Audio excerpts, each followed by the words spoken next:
I got a fresh new download from Spirit. It is powerful. It's only 6 words. Let's unpack it. But first, your daily dose of Daisy. So, yesterday I made time to meditate, to be in my spiritual essence a lot more than usual. I felt like I really needed to disconnect from the world, from the craziness, and just really be in my spiritual connection.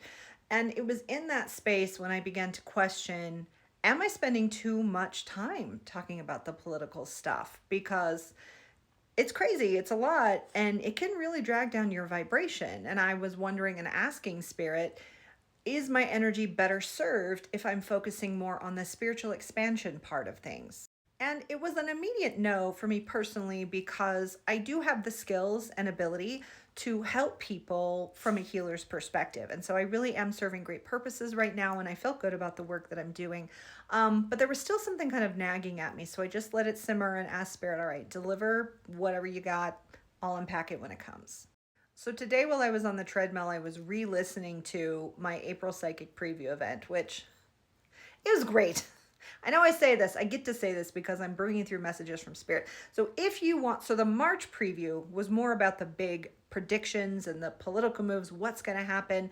And April was much more about the big picture and the behind the scenes. So the context, why it's unfolding this way. They're both still available. They're at the link in bio. And I've redone my website, by the way. So it takes you to an embedded video, not a file. So you can get it if you want it. Anyway, so that was the context today that I was swimming in again. Like, it was big picture, it was what's happening behind the scenes, what's the spiritual growth purpose of all this, which you've heard me talk about. The videos I did yesterday were that. So then after the treadmill, I'm in the shower. You know when you get those shower downloads?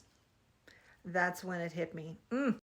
Very clear as day, clairaudiently in my mind, I heard, the split is in your mind.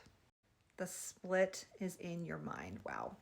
Now, it was one of those things that is deceptively simple, because immediately a cascade of meaning came from those 6 words.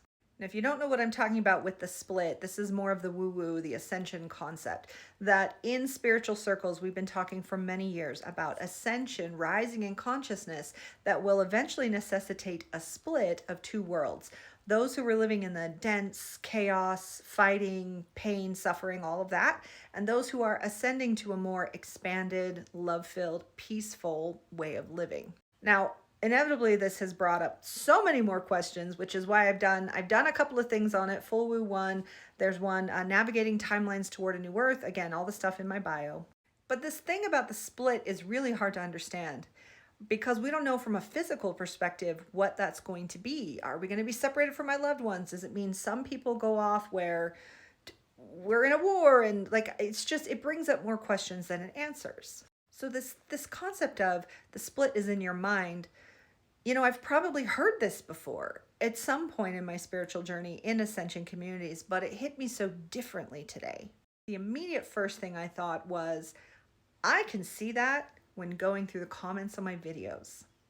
About 1/3 of us are in the camp of, we're holding the light, we see the divine purpose, we know it's going to be okay, you know, people kind of on that end of things.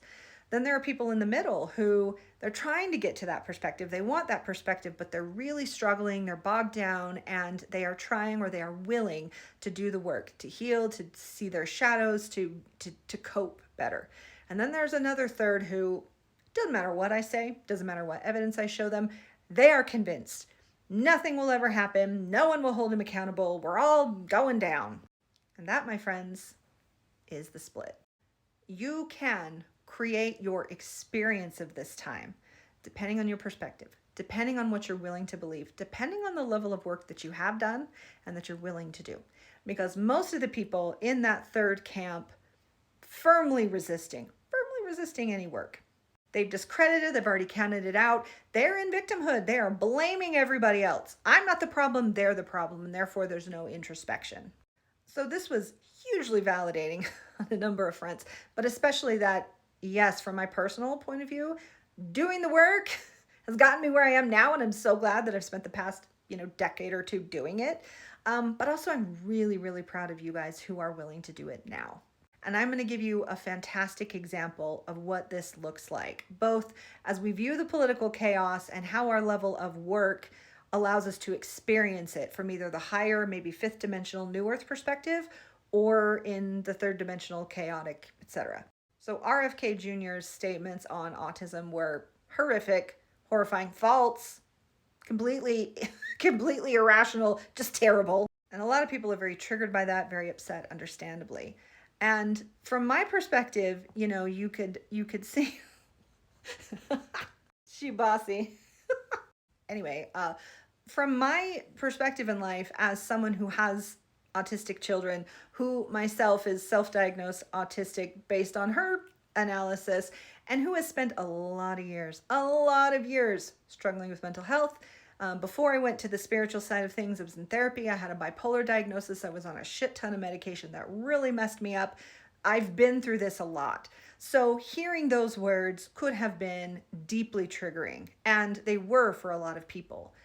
And yet that was not my experience because of what I have been through, both in my own struggle to unpack my bipolar disorder and to unpack the privilege of living in this time where we have science, we have medication, we have therapy, versus 100 years ago, I would have just been institutionalized, or 200 or 300 years ago, where I would have maybe been killed as a witch or some other thing. I unpacked both the injustice of what people who struggle have been through in times before. I've done the transmutation, I've done the witnessing, I've done the clearing historical karma. Maybe I had a past life thing, maybe I had an ancestral thing. I did all that work, as well as being grateful for the progress I can make because I'm in the 21st century and there are new ways of viewing this thing. And in addition, the same is true of my journey with my daughter and her neurodivergence. There were times before I understood what was going on with her that in my frustration and urge to help her, I projected a lot of ableist views onto her. You should be able to do this. Why won't you do that? But because of getting the diagnosis, accepting it, learning about it, I was able to raise her entirely differently because I have the understanding of what autism actually is and how her brain actually works. And so we are fully, in ownership of that and in peace about all of that. I have done the work. I've been through the trauma. I've been through the experiences. And I talked a lot about that in my emotional support playlist, if you're curious about how I did that work. But because I have done it and I'm now in resolution, that thing he said didn't faze me. I mean, it's absolutely stupid. It's unconscionable. But it has not affected my emotional experience because I know that lesson is not for me. I've learned that lesson. I've walked that path. I'm on the other side of it. Nothing he says can change how I view my daughter and how I raise her. And that is a fifth dimensional perspective. And that's what doing the work allows you to do. So I'm guessing this will still bring up a ton more questions. Feel free to ask him in the comments. Maybe I'll do an event on it. I don't know. How does this sit with you? The split is in your mind. Can you see, based on the context and the experiences I've given you, how you can apply that to yourself and how you can use that knowledge to navigate this time and the times ahead? Now, this wasn't the only big download I got today. I'm going to make a second video, which is just about the political stuff, and it's good. So get excited for that, okay? See you soon.